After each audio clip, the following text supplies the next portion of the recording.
Dans la vie quotidienne, on communique entre nous généralement avec des phrases. En aviation, à travers une radio, les mots peuvent être incompréhensibles à cause de la statique, mal entendus par un accent, bref, des personnes qui ne partagent pas la même langue, ou d'autres facteurs qui peuvent perturber le message.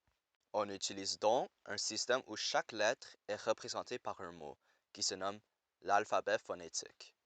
Ces mots sont faciles à dire et à comprendre, alors tout le monde, peu importe leur langue maternelle ou leur accent, peuvent se communiquer entre eux avec facilité et efficacité.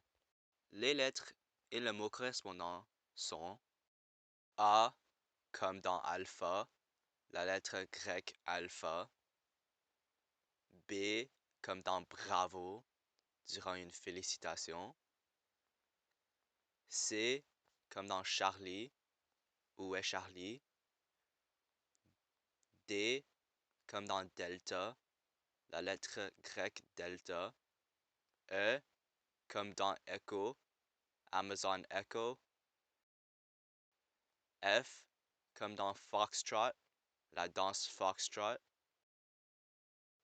G comme dans golf, le sport de golf, H comme dans hôtel, Trivago, I comme dans India, le pays de l'Inde en anglais, J comme Juliette dans l'histoire de Roméo et Juliette par Shakespeare, K comme dans kilo, une mesure de masse, L dans Lima, la capitale de Pérou, M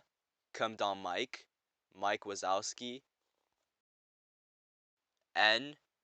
comme dans novembre, le mois dont on doit se souvenir, O comme dans Oscar, Oscar du cinéma, P comme dans papa, votre père, Q comme dans Québec, notre belle province, R comme dans Roméo, dans l'histoire de Roméo et Juliette par Shakespeare, S comme dans Sierra, une chaîne de montagnes, T comme dans tango, la danse tango, U comme dans uniforme, l'uniforme des cadets, V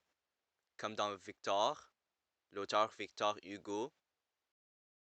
W comme dans whisky, l'alcool, X comme dans X-ray, rayon X en anglais, Y comme dans Yankee, les New York Yankees, Z comme dans Zulu,